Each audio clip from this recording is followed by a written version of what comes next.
All right, hey, welcome to another episode of Tuggy Co. Sports Memorabilia Show. How you doing, Greg? Doing all right, man. It's been a little bit since we've done one of these. I am Cary, and we are here in the Tuggy Co. studio. What's going on? Yeah. What's up of mind? Man, we are just back at it. We're knee deep in football season right now. I mean, we're getting into week 6, and we're just busy. Off season. We get a little bit slower. People jumping into the memorabilia game, but now we're getting a ton of new players coming in, which is pretty awesome to see. So, talk about new players. You're coaching. Yeah. I'm coaching hockey right now. Coaching club hockey up at the University of Maine, and we started our season. So that's keeping me busy in the evenings and on the weekends. And then coming in here, we're talking football with the gang that pops into our chats on the app. How do the kids feel being coached by a 2-time Hall of Famer? Oh boy, I don't know. I got to tell them about those days. I mean, the ages pass you by pretty quick. They're like, oh, did you guys wear helmets back then? Did you do the back in my day? Right. Oh yeah, back in my day, guys were a lot tough. We weren't on our phones. We didn't know what the internet was. And all that stuff. But yeah, no, it's good. They work hard. And club hockey, talk about a growing thing. Club hockey in the university scene is really starting to pick up. And it gives that opportunity for guys to play competitive hockey at the next level that maybe weren't going to either a D1 but like a strong D3 program probably wasn't an option or just wasn't something they want to pursue because that's a long road sometimes. So it gives those guys an option to play some competitive hockey and it's a great opportunity. That's cool. Now, speaking of competitive, we were going to talk about something we do a lot here in the studio, and that's mystery games, breaks, online, and whatnot. And we are seeing, you mentioned at the beginning, we're on a couple different apps, TikTok, whatnot. We do some Facebook stuff, but primarily on those two. Yep. And it was a little dry during the summer, a little slow during the summer. But once football season kicks in, people get more interested in memorabilia. They get more interested in the autograph, the helmets, the buzz, the games, right? Sure. And so we're seeing more new players. Yep. A ton. Right? Ton of new players. And we know that because you see when you're on, you're hearing people do what?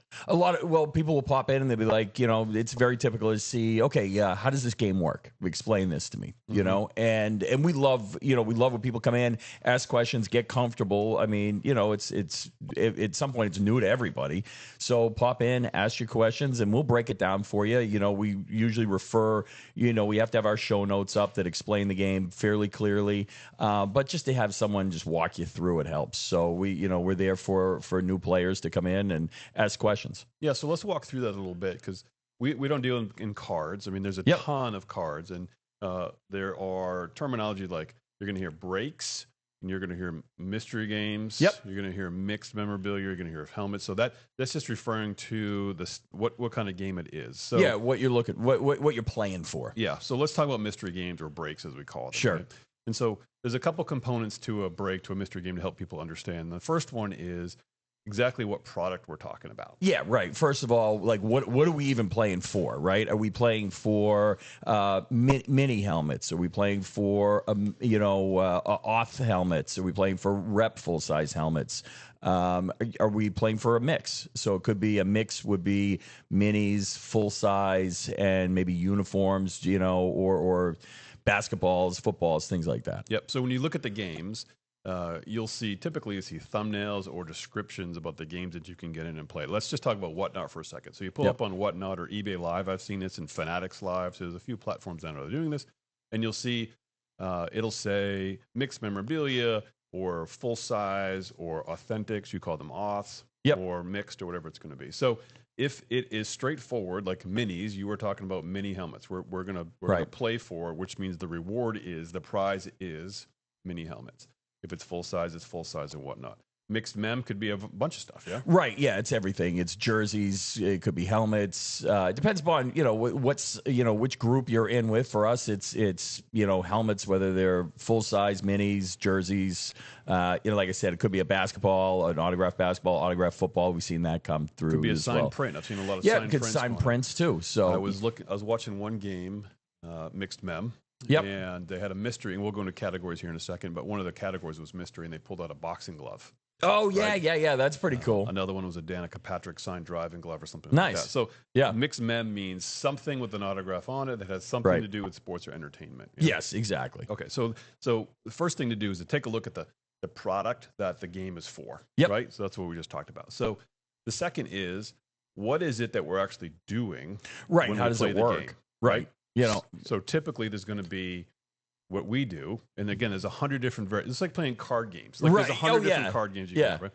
But for the most part, you come in and you have the opportunity of what we call bidding for. Right. Right? Bidding A for, spot. yeah. And you could be bidding for, it depends how the game is set up. And we've done it a couple of different ways. You could be bidding for a team, so you're bidding for one team.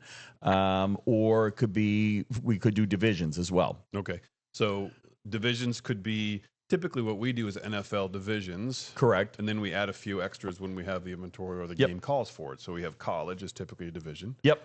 Sometimes if we have mixed mem, for instance, mixed memorabilia, we'll have NHL. Yep. Or NBA or Major League Baseball. Sure. Okay. So what does it mean when we say we're bidding on a team or we're bidding on a category or a division? Yeah, so you'll have a denomination for a start for whatever that is. Could be dollar starts. So a dollar starts the bidding process, and typically you'll have, however you set it up. Typically we set up at maybe 15 seconds to go in. You can outbid someone for a spot, a random spin at the roulette wheel. So if let's say it's a dollar start and the highest bid goes out at $5. You win a random spin on that. Okay, so if I win that every time we run a bid, right? Every time you Yep. run that mini auction, if you will, and somebody wins, are they winning the prize? Are they No, winning an yeah, autograph? that's a typical question. Just because you win that bid, that gives you a spot on the wheel, so you're in the game at that point.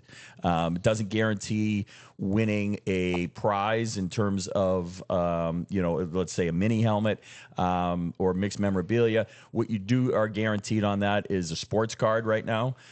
So we do send those out to whomever gets on the wheel. But yeah, you've got to you're bidding for a chance and a shot at it once the whole board is filled up. Okay, so we're bidding. So if you win that particular round, that auction, if you will, you're bidding on a chance to get on the board. Yep. And so the board, as we just said, is basically a list of teams or divisions that get assigned to people that win the opportunities. Right. So if you win an opportunity, if you come in and you bid and you win that opportunity to get on the board, typically you're going to have a random chance at being assigned one of the teams, divisions, or categories. Right. Yeah. So let's just take a specific, for instance, and break it down into a story. You come into a game, and they are playing teams. So you come into a random game. Maybe they have minis or full size, and what you see before you is a list of teams. Yep. And we typically do 33 teams. We'll do all 32 NFL teams, and then college as a team, just as a space on the board. You run an auction, if you will. You're bidding for a spot to get on that board. Yep. Let's say you win, right? There's two things that you can do. You can have a random, which means you've won the auction. They're going to spin a wheel, and whatever team it lands on, your name is going to go next to it, and you are now up for a chance to win should the prize be that team or that division, right? Right. And then there's what's called PYT, or pick your team or pick your division. Sure. For a little bit more money, you can just guarantee yourself that I can pick the team of my choice. Exactly. Right? Yeah, you can go in and if you're starting at $1 starts for random spins, it could be something like a PYT, a pick your team could be $10. So if you go $10, nobody outbids you in that time frame. You can pick your own team. So you're a Steelers fan, for example. Steelers are open on the board. You could take down the Steelers, put your name next to it. Okay, so let's continue that story. You come into the game. They're playing teams. So the game is you see teams. So you see all, let's say, 32 NFL teams and perhaps college. So there's 33 spaces on the board. Yep. There's essentially going to be 33 times where we're going to run a bidding auction. Right. To get a name next to a team on that board. Yep. Right?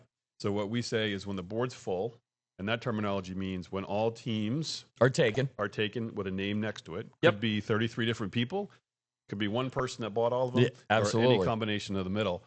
But 33 spins to get names assigned to a team. Yep. Right?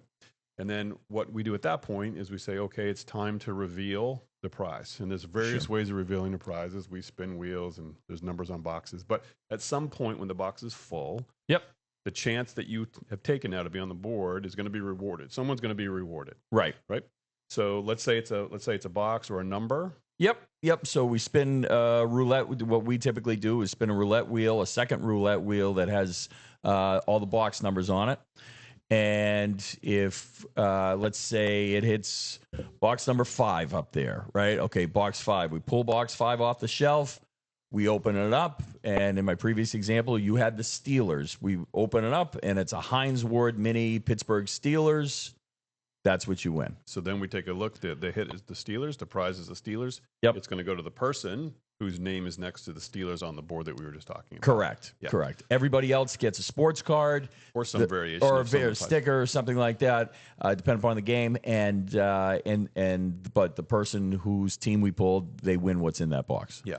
So why would somebody want to participate in what we call a break or a mystery game? Yeah. Oh, well, first of all, it's fun. It's an absolute blast. And second of all, you are bidding to hopefully get something, that you want, that you're collecting memorabilia for, in this example, the Steelers. And it's something you want to have and want to keep, or it's something that you're going to win for, say, $10. You're going to win a mini that's worth $100, right? So there's some value there. So that's something that you could potentially make some money on your own later on, or have a low cost way of getting some sort of autographed memorabilia. Absolutely. Yeah. They, instead of wanting to go out to the store and purchase it, or go to some auction that or sports memorabilia place and purchase it for $100. You're getting a chance. It's a yeah. chance. And what I've enjoyed is watching the banter back and forth. Yeah. Oh, yeah. It's a community that gets kind of riled up and teasing each other, but it's like a collection of people that are that are playing and engaging. It's kind of a room to be in, right? So there's a community, there's a room. And when I say rooms, every one of these shows is really considered a room. We call them a room, and there's a variety of them. I was watching one last night, and to your point, low cost way of getting some memorabilia. We just explained we spin 33 times in the teams. To get 33 places on the board full, and then they reveal. And as you pick the Packers, let's say someone has their name next to the Packers is now off the wheel and cannot be assigned to another player, right? So it's a process of elimination. You own that. And we go from 33 spaces down to 1 as teams are getting assigned. And the last spot on the wheel last night before the board was full was the Seahawks. Yep. And nobody apparently was crazy about the Seahawks. So they were starting at $1 bid. Yeah. And the bids were going to $10, $15, $18, $20 last night. But for the Seahawks, it went to $2. Yeah, right. So someone got it for $2. Yeah. Because no one outbid them. Right. So in this case, the last person to bid $2. Nobody outbid them on that particular bid. That person's name went next to the Seahawks. Oh, yeah. They stole it. I mean, stole it comparatively. Guess what helmet came out of the box? Yeah, like Marshawn Lynch or something, right? It was a Steve Largent Hall of Fame. Okay, there you go. So Seahawks hit, we called a hit, right? The reveal was a Seahawks helmet. Yeah. It was a Steve Largent Hall of Fame hit. Yeah. And the person that bid $2 went home with a Hall of Fame Steve Largent helmet. Exactly. And like you said, it's a game of chance, though, because you're not guaranteed anything, and you could go in and buy the entire board minus the Seahawks spot, and that player there could come in for $2 and take it down. It's the way it goes. So that's an important thing, because when we see more new players, we encourage people to ask questions. And if you go into an auction, typically there's going to be a show notes or some sort of notes category that explains the details of the game. But not everybody reads it. Sure. And we know that, right? I mean, we don't read instructions. I forget that they're there sometimes too, right? We buy furniture to put together. We don't read instructions. And why is there 9 extra bolts and 3 extra pieces of wood? They're very generous. We'll figure it out. We'll figure it out later. Get the duct tape. But people will play without knowing. And they get confused. And it's understandable if you don't understand. So I would say if you are new to this, please ask questions. Sure. Right? Absolutely. Number 1, please ask questions. Number 2, before you bid, before you spend any money, because it's not a refundable activity. Right. It is a chance, and you are paying. Yeah. You don't pay if you win. You are participating in a game, and the game costs money, and you do not get refunds if you are unlucky or unpleased with the outcome. Exactly. And so read the notes. Yep. Find the notes, ask the questions, get yourself familiar and ready in order to participate. Yeah, absolutely. On a grander scale, if you were going to a foreclosure home auction, right, you want to know all the information about what you're bidding on. What's interesting is you watch these shows on TV, like you go to the Storage Wars, like you go to these abandoned storage sheds and people are bidding on stuff unseen. It's not unlike this. You are bidding for an opportunity, right? Right. The difference here is that a bid costs money. So there's 32 people in that round. Yep. There's essentially 32 people that are not going to take home a helmet or a prize in that particular scenario. Correct. But we need to know that up front. And typically hosts are very welcoming to questions and information, right? And there's a community there, so you can ask the other people that are playing as well. But I guess the number one thing I would say is never participate, never play if you have questions. Please get your questions asked. Yeah, ask those first, and then test the waters once you feel comfortable. Yeah. And in those notes, or typically in the details of the game, you're going to see information like how many items are in play. Right. What's the average cost of the items in play? And why does that matter? It matters because I don't want to bid 50, 75, $100 right. if something's going to be worth 20. Yeah, exactly. Like, yeah, you need to know, what the margins are there. So you're looking at, something average value for each pick is, something small as say $10, right? So unless, there may be something you really want, so you may jack it up a little bit, but I mean, you want to stay within those lines in terms of what you're bidding on. And it varies game to game depending upon what we have up for auction. Yeah, being responsible and reasonable in your bidding. Yeah. And knowing what the averages are and what the values are. And we have some articles and whatnot on the website at tuggycosports.com that talks about what's the average value of a mini, what's the average value of an authentic, what makes things more or less expensive. And on the other side, when we're hosting these auctions as well, you may hear a host say, wow, you stole that one, for $3, using your previous example. And, why we're saying you stole it is because the average value for that spot may be $15, right? So you're getting it for $3, boy, you really got to bargain on that one, right? So let's talk about average value because that's another figure that comes up. So the average value of a spot is kind of configured at, we look at the average cost or value of all the items. Yep. And then divide it by how many spots are on the board. So let's just say if all of the items, 33 items on the board, if the average retail value of all those items was 300, and I'm going to make this really easy. Right. Was $330. That's the average. That's the average value of all the things in the box.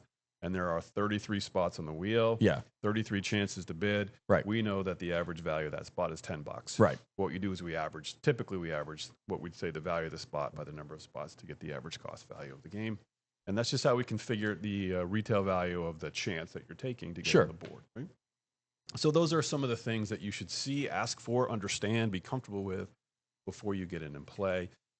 Anything that you think has come up as you are doing breaks in games that we haven't talked about that somebody should know about? We talked about PYTs, picking your team for X amount of dollars each game. That will be set, and we have that up so people can see, but they can feel free to ask. The other aspect, another thing, is stacking. So there'll be an incremental value that will establish if you can stack your picks. So keeping it simple, if it's $1 start, $10 PYT, you could have stacking random spins at $5, for example. So you just threw a bunch of stuff out there. So the starting number is what? You said let's say $1. What's $1 that starts. What's that mean? So you're opening the bidding at $1. Okay, that's the open. That's your ante. The minimum to get in just to start. Okay, so you said the opening was $1. Yep. You said a PYT. Let's just rephrase. Yep. Let's just pick your team. Pick your team. So that means for $10. Whatever that number is. Yep. Could be more, could be less, but for whatever that is, you can pick your team if you are the one that gets the highest bid. Correct. Okay. Now we're going to get to, you said stack your randoms. Let's what's that phrase mean? Okay, so what you're bidding for initially, right, with those dollar starts to the highest bidder, picking your own team out of it, is a random spin on the wheel for a random team or division, depending upon how you're doing it. Okay, so we have $1 starts in this scenario, and we may say, okay, $5 for stacking. Okay, so for $10, or let's say $15. Let's get out of PYT for a second. Let's say $15. So you bid. So the scenario is on the board, or someone says you can stack randoms at $5. Right. And you bid $15 and win. Yes. So you can get 3 with $5 increments. So 15, you can have 3 random spins at the wheel, and you'll get 3 spots on the wheel. So you're increasing your chances at an incremental dollar amount, depending upon what game that is. So in its simplest sense, perhaps, Every time you bid, they spin the wheel, and then it opens up to another bid, and we spin the wheel. Yep. So stacking means you cut in front of, and you get a certain amount of consecutive spins before someone else gets a chance. Exactly. So in that case, stacking means I just purchased or won or had the opportunity to get 3 random spins in a row before someone else can jump in. Right. Right? Right. Okay. So typically, let's revisit. I bid, I win. I either pick my own team if I bid enough, or I get a random spin. 1. Stacking means I can do that multiple times in the same action before we open up another auction and go forward, right? Exactly. So stacking just means I can back up a certain amount of spins or bids back to back to back before someone else gets a chance. Yep. And we see a lot of people taking advantage of that. Okay.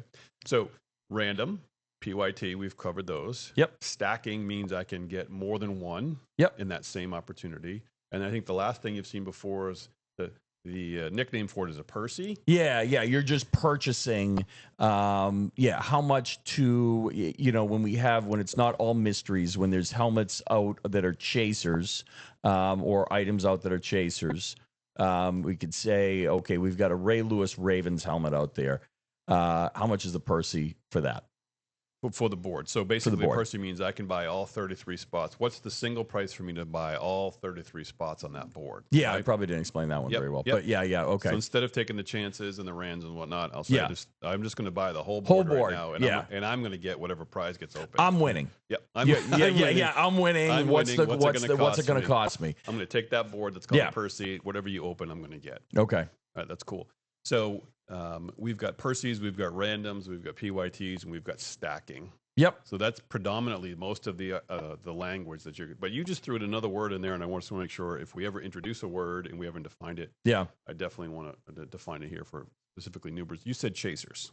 Yeah. Oh, yeah. That's right. So what does chasers mean? Chasers are going to be. So we'll have some items. Once again, depending upon the game, some items that are mysteries that are in boxes that you cannot see. But chasers would be those items that are visible on the shelves typically. Or they could be invisible. They could be invisible, I guess. Yeah, that's true. Known. Typically, they're known, but we'll put those in the show notes, and those are usually those players or teams or whatever that are of value that we've established. Highly sought after. That people are definitely going to be thrilled with or want as part of their collection. Yeah. So a chaser basically is a team or a player that gets attention. It's somebody I want to go after that. I'm chasing that, right? So we have an action in the bidding. I'm chasing the opportunity to win that. Yep. And typically those are the higher names, bigger names, that are hotter names, higher value kind of stuff that people want to win. Speaking of which, you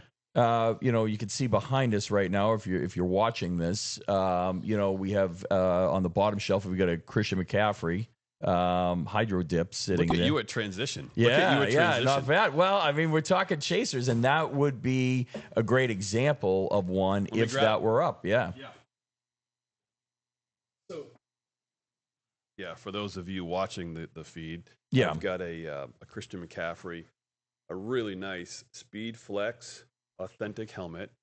Hydro dip. Now we've covered this before in some other episodes. The painting is a hydro dip. Yes, that pattern is considered that. This is a Speed Flex helmet, which is the highest quality helmet that we have. It's the most expensive helmet. Yep. It's an authentic, which means it could be worn. It hasn't been, but it could be worn. Right. This is an authentic helmet that could be worn while playing. It's got visors. It's got custom bumpers. Yep. It's got a really nice autograph, white ink on a black matte paint. It's just a really sharp helmet. Yeah, it pops. And so if this was in the game, this would be considered a chaser. This would be a high-value item that people would prefer to win, and they're going to try and get opportunity to win. It's something that would draw attention and get activity that I'd want to take home. Exactly. Okay, so that's a good and the reason I said it's a good transition, because every episode we talk about hold or sell. Yep. And so I would say Christian McCaffrey is the player that we want to talk about today, regardless of the helmet or the piece of merchandise. Right. Christian McCaffrey as a player, Greg. Hold or sell. What's going on with him? Yeah, well, we're waiting to see if he makes his return. Obviously he's been battling injuries. He's gone a couple of years without the injury bug, but previous years, that's one of the concerns with McCaffrey is his career probably will be a little shorter than typical, just because what he's putting his body through. But he obviously is one of the most popular players in the league, highly sought after. his value is either holding steady or going up continuously. He's one that is, that player that I would want to hold on to for sure. Yeah, and another thing is I don't see much of it. So I don't have stats on how Yeah. often people actually sign, but I don't see a lot of McCaffrey You merchandise out don't. and about. No, you don't. So it's rare. It's more rare than a lot of others. And that is one that would be a big time chaser. Yeah, and so just for a couple of different factors in terms of quality of play, the team that he's on, the hype that he has, the potential that he has, as well as the fact that we don't see a lot of them, I think I would probably hold as well because I don't know at this moment that is a flood of it, and I think this is a pretty good piece to have in your personal Without collection. a doubt. Yeah. Very cool, man. Well, hey, thanks for hanging out with me once again here at Tuggy Co. If you listening, watching, have any questions, visit us at tuggycosports.com. If you've got merchandise that you have questions on, we do buy. So we've got a form on the website. You can check it out. If you're a breaker, if you are one that actually does the breaks that we just kind of talked about, we do have a mystery box series called Blitz Boxes if you want to check it out. We do minis, jerseys, and full sizes for your game so we can sell cases to you and get it directly. Anything else, Greg, that we want to bring up before we sign off? Man, we are, like I said, we are rolling almost every single day during the week, and then on the weekends, every single evening. It is really it's football season, therefore it's sports memorabilia season. So feel free to jump in at any time and ask questions. Don't it's a very welcoming community. We may bust on you a little bit, but it's all in good fun. We have a ball in there, and it is a great community. So don't hesitate. Jump right in and ask questions, and we'll do our best. And every other place as well, the hosts will do their best to guide you through. Cool. Well, like we say, it's always game time here at Tuggy Co Sports. Thanks for joining us. Till next time, I'm Cary. This is Greg. Play on.